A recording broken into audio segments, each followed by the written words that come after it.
Hello friends, कैसे हैं आप सभी। आई होप आप सब अच्छे हैं। और कैसी चल रही है आपकी प्रिपरेशन। यूजीसी नेट की रेगुलर प्रैक्टिस करते रहिए फ्रेंड्स, ताकि आप अच्छा स्कोर कर पाएँ इस बार जून 2020 के एग्ज़ाम में।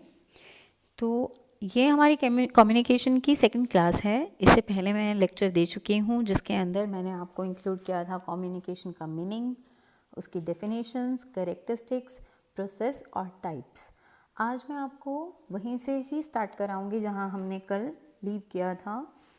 कम्युनिकेशन के टाइप्स मैंने आपको एक ओवरव्यू दिया था फ्रेंड्स, आज उसी के बारे में हम थोड़ा डिटेल में पढ़ेंगे।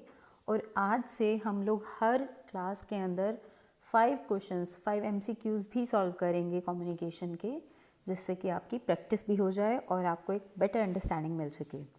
फ्रेंड्स, शुरू करने से पहले मैं आपको बताना चाहती हूँ, हमारे चैनल पे आपको ऑनलाइन क्लासेस मिल रही हैं, आपको स्टडी मटेरियल भी मिल रहा है। जैसे कि आप स्क्रीन पर देख पा रहे हो, हम यूजीसी नेट के लिए प्रिपेयर करा रहे हैं। अगर आपको पेपर 1 या फिर पेपर 2 में commerce, management, economics, education, HRM इनमें से किसी की भी नोट्स चाहिए या ऑनलाइन क्लासेस चाहिए, तो आप दिए हुए नंबर पे 7310762592 पे कांटेक्ट कर सकते हैं। कोई भी आपको क्वेरी है या कोई भी आपको क्वेश्चन अराइज करना है, तो आप यहाँ पे कॉल करके या व्हाट्सएप करके अपने क्वेश्चंस पूछ सकते हैं। और डिटेल अगर आपको कोई इन्फॉर्मेशन चाहिए तो आप डिस्क्रिप्शन बॉक्स में हम आपको लिंक भी प्रोवाइड कराएंगे, आप वहाँ भी जाके अपना क्वेश्चंस वगैरह देख सकते हैं, अपना क्वेरी रख सकते हैं। ओके फ्रेंड्स, तो चलिए आज का लेक्चर स्टार्ट करते हैं, जो कि कम्युनिकेशन के टाइप से शुरू होगा। फ्रेंड्स, ये मैंने आपको लास्ट लेक्चर में कराया था कि टाइप्स ऑफ कम्युनिकेशन क्या होते हैं। इसकी आज हम डिटेल स्टडी करने वाले हैं। जैसे कि आपको पता ही है कि कम्युनिकेशन चैनल के बेस पे वर्बल, नॉन वर्बल, दो तरह से हमने कम्युनिकेशन को डिवाइड किया था। और स्टाइल और पर्पस के बेस पे हमने कम्युनिकेशन को फॉर्मल और इनफॉर्मल में डिवाइड किया था। तो चलिए सबसे पहले हम करते हैं वर्बल कम्युनिकेशन। वर्बल कम्युनिकेशन में क्या होता है friends, this involve the use of language and words for the purpose of passing on the intended message. इसके अंदर बेसिकली फ्रेंड्स जो भी हम बोलते या लिखते हैं वो सब हमारा वर्बल कम्युनिकेशन में इंक्लूड होता है। इसके अंदर सबसे ज़्यादा इम्पॉर्टेंट जो पार्ट है वो है लैंग्वेज का, और वर्ड्स जो हम यूज़ कर रहे हैं उनको बहुत ही ध्यान से अप्रोप्रिएटली हमें यूज़ करना होता है। In journal terms, verbal communication can be in the written or in the spoken form। जैसे मैं आपको बता ही रही हूँ कि ये सारा डिपेंड करता है वर्ड्स पे या लैंग्वेज पे, और ये दो ही तरह से आप डिवाइड कर सकते हैं, इसे रिटन फॉर्म में या फिर ऑरली स्पोकन फॉर्म में जो हम बोलते हैं उसके अंदर। रिटन कम्युनिकेशन क्या होता है friends, this kind of communication involves any kind of exchange of information in the written form. जैसे आपको भी मैंने बताया, रिटन कम्युनिकेशन नाम से ही सजेस्ट हो रहा है, जो भी हम रिटन फॉर्म में करते हैं, एक्सचेंज ऑफ इंफॉर्मेशन, सेंडर और रिसीवर के बीच में जो भी इंफॉर्मेशन का एक्सचेंज होता है वो एक रिटन फॉर्म के अंदर होता है रिटन कम्युनिकेशन में। फॉर एग्जांपल आप ले लीजिए, जैसे आपके ईमेल्स हैं या कोई भी टेक्स्ट है, letters, reports, SMS, post on social media. आजकल आप देख रहे हो सोशल मीडिया का बहुत क्रेज़ है, FB, इंस्टा, व्हाट्सएप, ये सब चलता है। इस पर आप जो भी पोस्ट करते हैं वो एक रिटन फॉर्म में होता है। डॉक्यूमेंट्स हैं, हैंडबुक्स, पोस्टर्स, फ्लायर्स, ये सब आपके रिटन कम्युनिकेशन के ही एग्जाम्पल्स हैं। ऑरल कम्युनिकेशन क्या होता है friends, this is the communication which employs the spoken word either direct or indirect as a communication channel. इसमें आपका डायरेक्ट या इनडायरेक्ट दोनों तरह से कम्युनिकेशन हो सकता है। जो भी हम वर्ड्स बोलते हैं, स्पोकन वर्ड्स हमारे जो कहलाते हैं ऑरल कम्युनिकेशन, जो हम बोल कर करते हैं। अब इसमें ज़रूरी नहीं कि आप फेस टू फेस ही करें, फेस टू फेस कम्युनिकेशन भी हो सकता है या डिस्टेंस कम्युनिकेशन भी इसमें पॉसिबल है। जैसे कि आप एग्जांपल ले लीजिए, टेलीफोनिक कम्युनिकेशन हमारा एक डिस्टेंस कम्युनिकेशन का एग्जांपल है, जो ऑरल कम्युनिकेशन में हम इंक्लूड करते हैं। This verbal communication could be made on a channel that passes information in only one form, that is sound। ये देखिए आपका क्या कह रहा है कि verbal communication जो ये होता है ये आपका इन्फॉर्मेशन पास करता है एक ही फॉर्म में, वो है साउंड की फॉर्म में। इसमें कुछ आपका रिटन में नहीं होता, कुछ आपका कहीं लिखना नहीं है, कुछ नहीं करना, सिर्फ एक ऑरल फॉर्म में साउंड जिसका बेस होता है उसमें कम्युनिकेशन किया जाता है। It may be either face to face और ओवर द फोन और विया वॉइस नोट्स और चैट रूम्स एक्सेट्रा। ये किसी भी फॉर्म में हो सकता है, जैसे मैंने आपको पहले ही बताया है। फ़ोन पे आप कोई कॉल कर रहे हैं या फिर फेस टू फेस कम्युनिकेट कर रहे हैं वॉइस नोट्स के ज़रिए या चैट रूम्स के अंदर, it all comes under the aural communication. ये सभी आपका ऑरल कम्युनिकेशन में ही आता है। This form of communication is an effective form. क्या होता है फ्रेंड्स, साथ साथ आपको इमीडिएट फीडबैक भी मिल जाता है कि आपके लिसनर्स को समझ आया या नहीं आया, जिससे आप बात कर रहे हैं उसको आपकी बात समझ आई या नहीं, साथ साथ आपको फीडबैक मिल जाता है। तो ये ऑटोमेटिकली इफ़ेक्टिव फॉर्म बन जाता है कम्युनिकेशन का। ये तो थे फ्रेंड्स वर्बल कम्युनिकेशन के एग्जांपल्स, ऑरल एंड रिटन। अब हम बात करते हैं नॉन वर्बल कम्युनिकेशन की। ये भी एक इम्पॉर्टेंट पार्ट है। नॉन वर्बल कम्युनिकेशन, जैसे मैंने आपको थोड़ा बताया भी था, जो हमारी बॉडी लैंग्वेज बात करती है, हम सिर्फ अपने वर्ड्स से या फिर रिटन फॉर्म में बात नहीं करते फ्रेंड्स। हम बात कहते हुए अपने हैंड्स का यूज़ करना, अपनी नेक का यूज़ करना नॉडिंग के तौर पे। आपको टीचर फॉर एग्जांपल क्लासरूम में पूछते हैं आपको समझ आया, कई बार हम बोलते हैं यस मैम, यस सर, और कई बार सिर्फ हम सिर हिलाकर बताते हैं, उसको बोलते हैं नॉडिंग द हेड। आप अपना सिर हिलाकर उन्हें बता रहे हैं, and that is included in non verbal communication. So, in this type of communication, messages are relayed without the transmission of words. ये देखिए फ्रेंड्स, ये क्या कह रहे हैं, मैसेज जो हैं वो आपके रिलेड मतलब ट्रांसफ़र किए जाते हैं वर्ड्स के ट्रांसमिशन के बिना। The messages here are wordless messages भी कहते हैं इनको। It supplements verbal communication with gestures, body language, symbols and expressions. इन सभी का यूज़ करते हैं और वर्बल कम्युनिकेशन को हम सप्लीमेंट करते हैं नॉन वर्बल कम्युनिकेशन के थ्रू। जैसे फॉर एग्जांपल आपने कभी अगर ध्यान से देखा है, कई बार टीचर्स हमारे पढ़ाते वक्त अपने वर्ड्स के साथ साथ अपने हैंड की मूवमेंट भी करते हैं। हैंड मूवमेंट भी नॉन वर्बल कम्युनिकेशन का ही एक पार्ट है फ्रेंड्स। इसके अंदर कौन कौन से हम लेकर चलते हैं, नॉन वर्बल कम्युनिकेशन में कौन कौन से इंक्लूड होते हैं फ्रेंड्स। फेशियल एक्सप्रेशन, सबसे पहले क्या इंक्लूड होता है, फेशियल एक्सप्रेशंस। फेशियल एक्सप्रेशंस जो भी हम आपके फेस पे हमें नज़र आ जाता है। कैसे फ्रेंड्स, जो भी हमारे इमोशंस होंगे, अगर हम खुश हैं तो हम स्माइल करते हैं, अगर हम गुस्सा हैं वो भी हमारे फेस पे दिखता है, सैड हैं किसी बात पे, बहुत ज़्यादा दुखी हैं वो भी हमारे फेस पे दिखता है, एंगर दिखता है, सरप्राइज, फियर, बहुत सारी फीलिंग्स होती हैं जो सिर्फ और सिर्फ हम अपने फेस से भी जाहिर कर सकते हैं। Facial expressions. The human face is extremely expressive, able to convey countless emotions without saying a word. ये भी बोल रहा है कि एक्सट्रीमली एक्सप्रेसिव होता है हमारा फेस और काउंटलेस इमोशंस वो कन्वे कर सकता है बिना ही कुछ कहे। The facial expressions for happiness, sadness, anger, surprise, fear and disgust are the same across cultures. Different cultures में, डिफरेंट पीपल में जो ये एक्सप्रेशंस हैं, फेशियल एक्सप्रेशंस, वो सेम ही रहते हैं फ्रेंड्स। यानी कि हंसने के लिए जैसे हम स्माइल यूज़ करते हैं, बाकी सभी भी स्माइल ही यूज़ करते हैं। तो ये फेशियल एक्सप्रेशंस हम कहीं भी यूज़ करते हैं और जिससे बिना ही कुछ कहे हम एक कम्युनिकेट कर रहे हैं। अगर आपको कोई स्माइल पास कर रहा है, हम भी स्माइल पास करते हैं, चाहे फिर हमारे बीच में कम्युनिकेशन हो नहीं, बट एक वे ऑफ कनेक्टिंग, एक वे ऑफ कम्युनिकेशन वो हो जाता है। Next is body movement and posture. Consider how your perceptions of people are affected by the way they sit, walk, stand or hold their head. Body movement और posture भी बहुत हद तक depend करता है कम्युनिकेट करने में चीज़ें जो हम वर्ड्स के थ्रू नहीं कर पाते। फॉर एग्ज़ाम्पल आप देख लीजिए, अगर कोई इंटरव्यू है हमारा और हम वहाँ जाके, हमें वहाँ बोला जाता है प्लीज़ हैव अ सीट, जिस वे में हम चेयर पर जाकर बैठते हैं, चेयर को खींचकर बैठना और वे ऑफ हमारा पोस्चर कैसा है, वो सब इंटरव्यूअर्स को ये बता देता है कि हम कितने कॉन्फिडेंट हैं और हमें ये सेंस है या नहीं कि कैसे, how to sit, how to walk, how to stand. तो ये चीज़ें भी बहुत मायने रखते हैं। The way you move and carry yourself communicates a wealth of information to the world.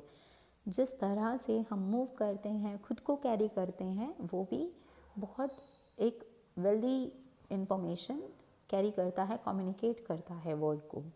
Next is gestures. Gestures are woven into the fabric of our daily lifes. हम gestures अपने डेली रूटीन में बहुत use करते हैं। You may wave, point और use your hands when arguing और speaking animatedly. जैसे मैं आपको अभी सपोज़ क्लासरूम में पढ़ा रही हूँ, तो हो सकता है मैं अपने हैंड्स का यूज़ कर रही हूँ, या कई बार क्या होता है कि आप बहुत दूर किसी को वॉच कर रहे हैं और सिर्फ अपने हैंड को वेव करके या पॉइंट करके हम उसके बारे में बात करते हैं। तो ये सब होते हैं जेस्चर्स जो एक्सप्रेस करते हैं, हमें हेल्प करते हैं कि हम अपने आप को एक्सप्रेस और अच्छे से कर पाएँ। Eye contact. आई कॉन्टैक्ट भी एक इम्पॉर्टेंट आपका नॉन वर्बल कम्युनिकेशन है। जब टीचर्स आपको क्लास में पढ़ा रहे हैं, मैं वही एग्जांपल के थ्रू आपको बता रही हूँ सभी चीज़ें, कि टीचर आपको क्लासरूम में पढ़ा रहा है और आप उनसे आई कांटेक्ट बनाए हुए हैं, तो टीचर को भी समझ आता है कि कौन स्टूडेंट्स इंटरेस्ट ले रहे हैं और कौन स्टूडेंट्स इंटरेस्ट नहीं ले रहे हैं और किन को अच्छे से समझ आ रहा है। हम आई कांटेक्ट के थ्रू भी उन्हें, या नॉडिंग हेड के थ्रू भी उन्हें बता देते हैं कि हम समझ रहे हैं जो टीचर समझाना चाह रहा है। Eye contact is an specially important type of non verbal communication. The way you look at someone can communicate many things, including interest, affection और attraction. जिस तरह से हम लोगों को देखते हैं वो भी अपने आप में एक बहुत बड़ी कम्युनिकेशन स्किल है, जिससे हमें पता चलता है कि हमें क्या इंटरेस्ट है, अफेक्शन है, अट्रैक्शन है, सब कुछ इंक्लूड कर देता है eye contact. Eye contact is also important in maintaining the flow of conversation. जैसे अभी मैंने आपको बताया कि अगर टीचर से हम क्लासरूम में आई कांटेक्ट बनाए रखते हैं तो एक फ्लो ऑफ कन्वर्जेशन मेंटेन करने में वो बहुत हेल्पफुल रहता है। Touch. We communicate a great deal through touch. आप देखते हैं कि हम टच के थ्रू भी नॉन वर्बल कम्युनिकेशन करते हैं। कैसे? जैसे शेकिंग हैंड्स, हम किसी से हैंड शेक कर रहे हैं, या फिर अ वार्म बियर हग, किसी को एक हम टाइट हग देते हैं। ए पेट्रोनाइजिंग पैट, आप देखिए कभी आप बहुत अच्छे मार्क्स लेकर आते हैं तो फैमिली मेम्बर्स जो एल्डर्स हमारे होते हैं वो आपको हेड पे या फिर बैक में आपके पैट देते हैं कि शाबाश, वेरी गुड, बहुत अच्छा आपने काम किया है। तो ये सब टच के एग्जाम्पल हैं कि कैसे टच भी एक नॉन वर्बल कम्युनिकेशन करने में हमारी हेल्प करता है। Next is voice. Yes friends, voice भी बहुत इम्पॉर्टेंट होती है। हमारी टोन जिसे हम कहते हैं, हम वर्ड्स क्या बोल रहे हैं वो भी इम्पॉर्टेंट है, साथ में डिपेंड करता है हमारी वॉइस टोन कैसी है, हम किस टोन में बात कर रहे हैं, वो भी हमारी स्पीच का एक बहुत अहम हिस्सा है। It's not just what you से, इट्स हाउ यू से इट। सिर्फ हम क्या कह रहे हैं ये ज़रूरी नहीं फ्रेंड्स, उसको कैसे हम कह रहे हैं वो भी बहुत मायने रखता है। When you speak, other people read your voice in addition to listening to your words. Other people सिर्फ हमारे वर्ड्स को नहीं सुनते, वो हमारी वॉइस को भी सुनते हैं। जैसे फॉर एग्ज़ाम्पल, अगर आपको किसी से कोई चीज़ मंगवानी है, जैसे आप सपोज़ करें आपको अपनी बड़ी सिस्टर को बोलना है या बड़े ब्रदर को बोलना है कि आपको वो पानी का गिलास दें, तो आप कैसे कहेंगे? भैया प्लीज़ मुझे पानी का गिलास दे दीजिए, या फिर मुझे पानी का गिलास दो। दोनों में बहुत डिफरेंस है, बहुत डिफरेंस है। तो इसीलिए हमारी वॉइस टोन भी बहुत मायने रखती है कि किस वे में हम पोलाइटली बात कर रहे हैं, एग्रेशन में कर रहे हैं, कैसे हम बात कर रहे हैं, वो बहुत मायने रखता है। Things they pay attention to include your timing and pace, how loud you speak, your tone and inflection and sounds that convey understanding. ये सब बहुत मायने रखता है, इसीलिए अपनी वॉइस टोन पर भी हमें ध्यान देना चाहिए, जो कि एक बहुत इम्पॉर्टेंट हमारा नॉन वर्बल कम्युनिकेशन का पार्ट है। इसके अलावा फ्रेंड्स, फॉर्मल और इनफॉर्मल करके भी हम कम्युनिकेशन को डिवाइड करते हैं। वो भी इम्पॉर्टेंट पार्ट है कम्युनिकेशन का, तो आइए उनके ऊपर भी एक नज़र डाल लेते हैं। फॉर्मल कम्युनिकेशन क्या है फ्रेंड्स? मैंने आपको पिछले लेक्चर में थोड़ा सा हिंट दिया था, थोड़ा सा बताया था। चलिए मैं आपको दोबारा कराती हूँ। Formal communication is one that passes through predefined channels of communication throughout the organisation. The communication follows a hierarchical chain of command which is established by the organization itself.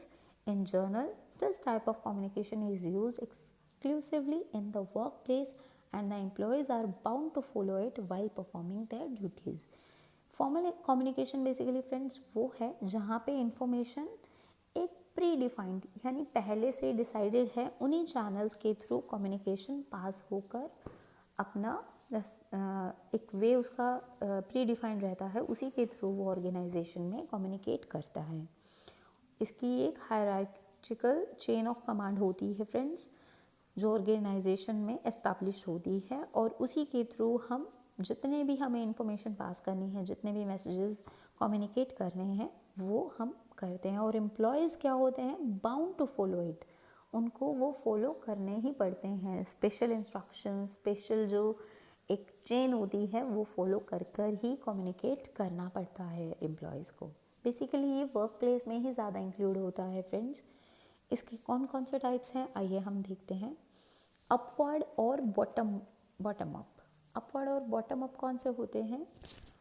जिसको हम कहते हैं कि नीचे से ऊपर की ओर जाने वाले जितने भी कम्युनिकेशन हैं, जितने भी इंफॉर्मेशन फ्लो हो रही है, उन सबको हम बोलते हैं अपवर्ड।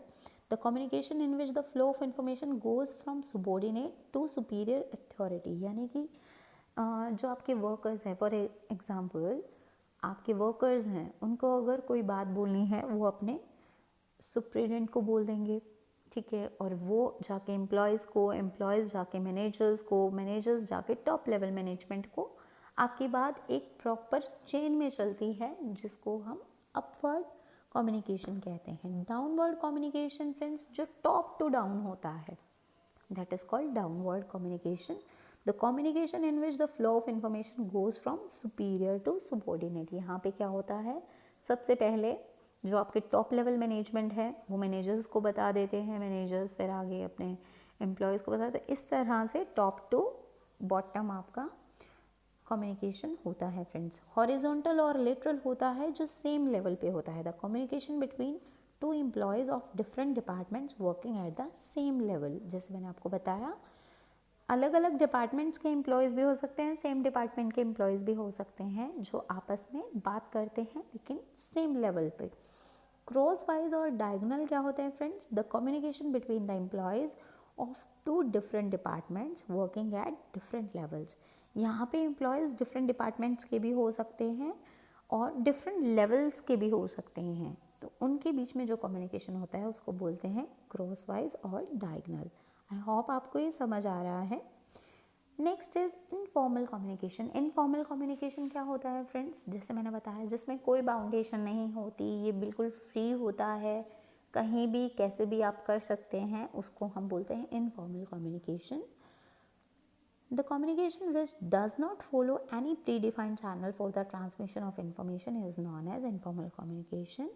यहाँ पे आपके इंफॉर्मेशन को ट्रांसमिशन करने के लिए, ट्रांसफॉर्म करने के लिए कोई प्रीडिफाइंड चैनल यूज़ नहीं होता है। This type of communication moves freely in all directions. जैसे मैं आपको पहले ही बता रही हूँ, हर डायरेक्शन में ये फ्रीली मूव करते हैं, कहीं भी टॉपवर्ड, डाउनवर्ड, हॉरिजॉन्टल, वर्टिकल, कैसे भी आप कर लीजिए, फ्रीली आपका ये होता है। And thus it is very quick and rapid, और बहुत ही क्विक और रैपिड, क्योंकि हमें कोई चेन फॉलो नहीं करनी है, या हम फ्रीली किसी से भी कैसे भी बात कर सकते हैं, कोई रूल्स रेगुलेशंस या इंस्ट्रक्शंस हमें फॉलो नहीं करने, हम कैसे भी बात कर सकते हैं। In any organization, this type of communication is very natural as people interact with each other about their professional life, personal life and other matter. किसी भी बारे में आप बात कर सकते हैं, अपनी प्रोफेशनल लाइफ को भी डिस्कस कर सकते हैं या अपनी पर्सनल लाइफ को भी, या कोई भी और मैटर हो सकता है जिसके बारे में हम बात करते हैं। एग्जाम्पल्स क्या हैं इसके? Sharing of feelings, casual discussion, gossips etcetera, ये सब आपके इनफॉर्मल कम्युनिकेशन में ही इंक्लूड होते हैं। चलिए इसके कैरेक्टरिस्टिक्स पे एक नज़र मार लेते हैं। Informal communication is the communication on the basis of informal relations and understanding among the people at the same or different levels। ये वो कम्युनिकेशन है जो इनफॉर्मल रिलेशंस पे बेस करता है और डिपेंड करता है पीपल की अंडरस्टैंडिंग। पीपल के अंदर मतलब दो लोगों के बीच में या दो से ज़्यादा लोगों के बीच में अगर ये इनफॉर्मल कम्युनिकेशन हो रहा है तो उनके बीच की अंडरस्टैंडिंग पे डिपेंड करता है ये communication. The purpose of informal communication are to build up informal relationships through personal context, sharing of information, etc.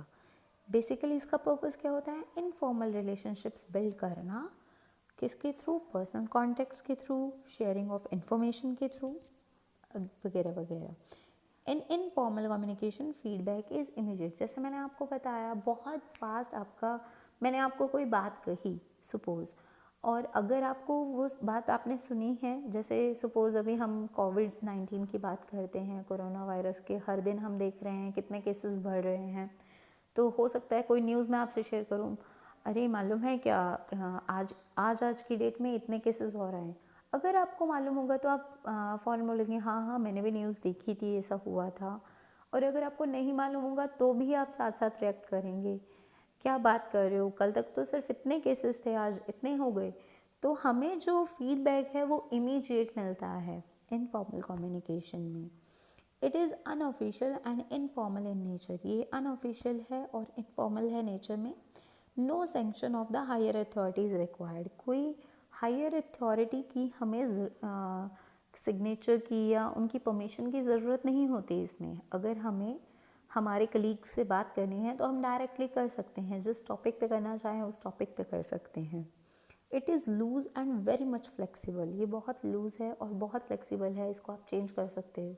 अगर सपोज़ मैं किसी से बात कर रही हूँ और मुझे पता है सामने वाला पर्सन मेरी बातों में इंटरेस्टेड नहीं है, तो मैं साथ साथ ही अपना टॉपिक को चेंज कर सकती हूँ ताकि उसको बोरियत ना हो, या फिर उसको अगर कोई चीज़ इंटरेस्टिंग नहीं लग रही है तो मैं साथ साथ उसको चेंज कर सकती हूँ। ये बहुत फ्लेक्सिबल होता है। थोड़ा डिफरेंस देख लेते हैं फ्रेंड्स फॉर्मल और इनफॉर्मल में, ताकि आपको और अच्छे से ये क्लियर हो जाए कॉन्सेप्ट्स।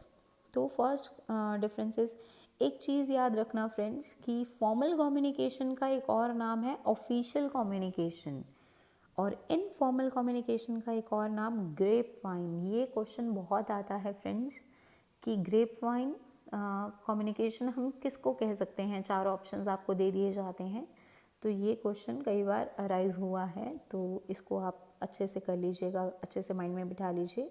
फॉर्मल कम्युनिकेशन के लिए हम जो वर्ड यूज़ करते हैं वो है ऑफिशियल कम्युनिकेशन, और इनफॉर्मल कम्युनिकेशन के लिए वर्ड जो हम यूज़ करते हैं वो है grapevine. Okay, next is informal communication, the information must follow a chain of command. Conversely, the informal communication can move freely in any direction. जैसे मैंने आपको बताया, फॉर्मल कम्युनिकेशन में एक चेन ऑफ कमांड होती है, उसको हमें फॉलो करना होता है। बट इनफॉर्मल में ऐसा कुछ नहीं होता, हम फ्रीली किसी भी डायरेक्शन में वो मूव हो सकती है। Informal communication, full secrecy is maintained, but in the case of informal communication, maintenance of secrecy is a very tough task. अब जैसे आप जानते ही हैं, इनफॉर्मल जो हमारा कम्युनिकेशन रहता है उसमें ऐसा सिक्रेसी वाला कोई सिस्टम नहीं होता है, क्योंकि हम अपने फीलिंग्स को शेयर कर रहे हैं या पर्सनल इन्फॉर्मेशन शेयर कर रहे हैं। बट जो फॉर्मल कम्युनिकेशन है उसमें फुल सिक्रेसी मेंटेन होती है फ्रेंड्स। जो रिटन डॉक्यूमेंट्स रहते हैं, लेटर्स, मेमोज, आपके जो भी रिपोर्ट्स हैं आपकी, तो वो सब हम एक कॉन्फिडेंशियल फाइल्स भी होती हैं, तो उनमें हमें फुल सिक्रेसी मेंटेन करनी होती है। Formal communication is time consuming as oppose to informal communication which is rapid and quick. जैसे आपको मैंने पहले भी बताया, फॉर्मल कम्युनिकेशन एक चेन को फॉलो करता है जिसमें रिस्पॉन्स आने में, फीडबैक आने में बहुत टाइम लग जाता है, तो एक वो पूरा प्रोसेस है जो टाइम कंज्यूमिंग है। लेकिन इनफॉर्मल कम्युनिकेशन हमारा बहुत ही रैपिड क्विक है, जिसमें हमें साथ साथ फीडबैक भी मिल जाता है। लेकिन फॉर्मल कम्युनिकेशन ज़्यादा रिलायबल होता है इनफॉर्मल कम्युनिकेशन से, क्योंकि उसमें हमारे पास प्रूफ्स भी रहते हैं, कॉन्फिडेंशियल होता है वो, और रिटन में रहता है सब कुछ, तो ज़्यादा रिलायबल है, उसके ऊपर आप रिलाई कर सकते हैं। Formal communication is designed by the organisation. Informal communication starts itself due to the urge of human to talk. Formal communication हमारा ऑर्गेनाइजेशन में है होता है, जो हमें फॉलो करना ही होता है। लेकिन इनफॉर्मल कम्युनिकेशन एक ह्यूमन बीइंग अपने आप स्टार्ट करता है। हम किससे बात करना चाहते हैं, किससे नहीं करना चाहते, क्या बात करना चाहते हैं, ये सब चीज़ें हम खुद से डिसाइड करते हैं, हमारे इंटरेस्ट पे डिपेंड करती है वो चीज़ें। In formal communication the documentary evidence is always available. जैसे मैंने आपको भी बताया, फॉर्मल कम्युनिकेशन में सब चीज़ रिटन में होती है, तो उनका डॉक्यूमेंट्री एविडेंस हमारे पास हमेशा अवेलेबल होता है।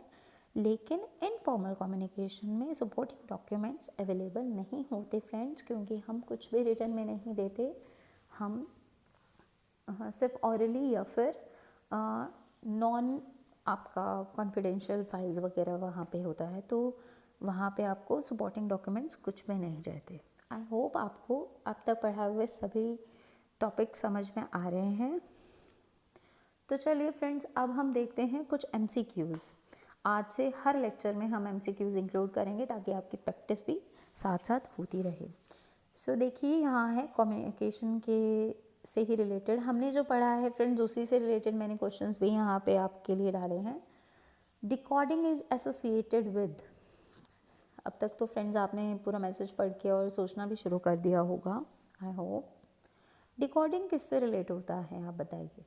मैसेज के सेंडर से या मैसेज के रिसीवर से, दोनों से, या फिर किसी से भी नहीं।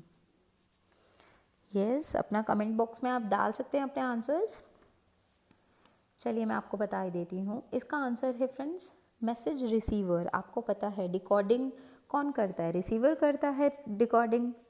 एक सेंडर जब मैसेज भेजता है वो इनकोडिंग करता है, फिर एक पर्टिकुलर चैनल के थ्रू आपका मैसेज ट्रांसफ़र होता है। जब रिसीवर उसको रिसीव करता है तब वो क्या करता है, डिकोडिंग करता है उसकी।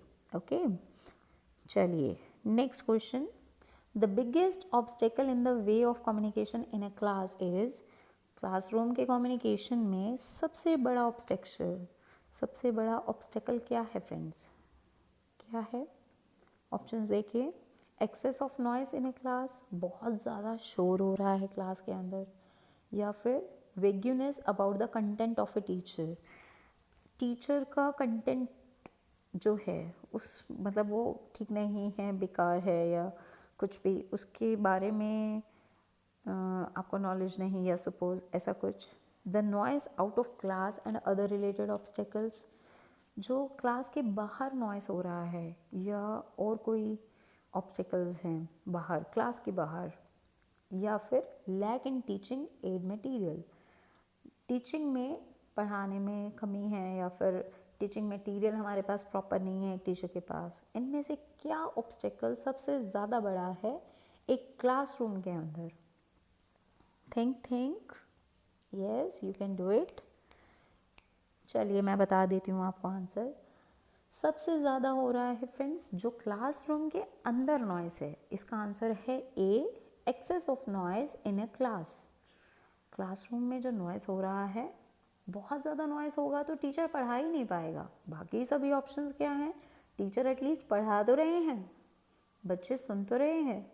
अगर टीचिंग एड मटेरियल हमारे पास कम या ज़्यादा है, टीचर अपनी नॉलेज के अकॉर्डिंग उसको बता सकते हैं, पढ़ा सकते हैं। या क्लासरूम के बाहर अगर कोई नॉइस हो रहा है तो हम क्लासरूम का गेट बंद करके उस नॉइस को कम कर सकते हैं। बट अगर नॉइस क्लासरूम के अंदर हो रहा है और बहुत ज़्यादा हो रहा है, तो ना तो टीचर अच्छे से आपको क्लैरिफाई कर पाएंगे और ना ही स्टूडेंट्स उस चीज़ को ले पाएंगे। सो इसका आंसर है A, excess of noise in a class. Next is which of the following is not matched with the nature of communication. कौन सी चीज़ कम्युनिकेशन के नेचर में मैच नहीं करती? नेचर पढ़ा है हमने फ्रेंड्स, करेक्टरिस्टिक्स पढ़े हैं फर्स्ट लेक्चर में, तो आई थिंक आपके लिए ये इजी है बताना। A directional process, a feedback process, a dynamic process, a passive process. इनमें से कम्युनिकेशन क्या नहीं है? डायरेक्शनल प्रोसेस क्या होता है फ्रेंड्स? डायरेक्शनल प्रोसेस होता है कि डायरेक्शंस दिए जाते हैं, तो कम्युनिकेशन में डायरेक्शंस दिए जाते हैं कि नहीं? एक पर्टिकुलर वे में कम्युनिकेशन हमारा मूव करता है कि नहीं? करता है ना। तो ए इसका आंसर नहीं होगा। फीडबैक प्रोसेस, फीडबैक इंक्लूड होता है हमारे कम्युनिकेशन में? यस, फीडबैक इंक्लूड होता है। सो ये भी इसका आंसर नहीं है। डायनामिक प्रोसेस, आप जानते ही हैं कम्युनिकेशन हमारा क्या है, डायनामिक प्रोसेस है। तो इसका आंसर डी है फ्रेंड्स, अ पैसिव प्रोसेस, क्योंकि कम्युनिकेशन कभी भी पैसिव प्रोसेस तो नहीं होता।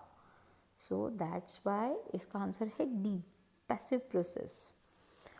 Next question is, in which of the following situations the students can interact to each other, to one another in more liberal free environment? इनमें से कौन सी सिचुएशन में स्टूडेंट्स जो हैं एक दूसरे से इंटरेक्ट करते हैं फ्रीली एनवायरनमेंट के थ्रू, मतलब इंटरेक्ट एक दूसरे से बहुत अच्छे से कर पाते हैं? तो कौन सा वो ऑप्शन है? First is in discussions within the small group, by using film projector, by TV viewing, in experts lecture. इसका फ्रेंड्स आंसर है A, in discussions with in the small group. कैसे? जब आप स्मॉल ग्रुप में बैठे होंगे तो डिस्कशंस करेंगे, एक दूसरे से इंटरेक्ट होने के ज़्यादा आपको चांसेस मिलेंगे।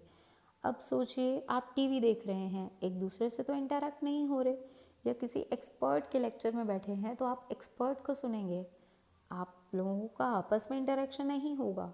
ऐसे ही फिल्म प्रोजेक्टर के थ्रू जब आपको कोई चीज़ समझाई जा रही होगी तो आपका ध्यान उधर ही होगा। एक दूसरे से इंटरेक्शन का मौका आपको सिर्फ ए ऑप्शन में मिल रहा है, in discussions with in the small group. चलिए नेक्स्ट क्वेश्चन पे चलते हैं। When you are unable to follow the foreigner's language, the communication of message will be carried out through। अब देखिए इसमें क्या बता रहे हैं, जब आप अनेबल हैं किसी फॉरेनर्स की लैंग्वेज को समझने में, फॉलो करने में अनेबल हैं, आप उसको नहीं ले पा रहे हैं, the communication of message will be carried out through.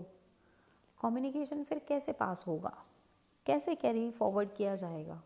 अगर आपको किसी फॉरेनर की लैंग्वेज ही समझ में नहीं आ रही और आप नहीं समझ पा रहे कि वो क्या कहना चाह रहा है, तो मैसेज कैसे पास होगा? स्पीकिंग लाउडली और स्क्रीमिंग से हो जाएगा। जब आपको लैंग्वेज उसकी समझ ही नहीं आ रही तो फिर वो चाहे बोलकर बोले या रिटन में बोले, क्या आप समझ पाएंगे? नहीं। स्पीकिंग लाउडली और स्क्रीमिंग बिल्कुल क्रॉस, ये नहीं हो सकता आपका ऑप्शन। और कौन कौन से ऑप्शंस हैं? Symbolic language, learning his language, can't say. At the same time क्या आप लर्न कर सकते हैं उसकी लैंग्वेज? नहीं कर सकते, तो सी ऑप्शन भी नहीं होगा। कांट से भी नहीं होगा ऑप्शन आपका, क्योंकि आपका ऑप्शन बी इसका राइट आंसर है, दैट इज सिम्बॉलिक लैंग्वेज। आप सिम्बॉलिक लैंग्वेज का यूज़ करके ही उसको समझ सकते हैं, मैसेज को फॉरवर्ड कर सकते हैं। सो फ्रेंड्स, आज के लिए इतना ही। आई होप आपको समझ में आया है जो भी आज हमने पढ़ा है। इसकी प्लीज़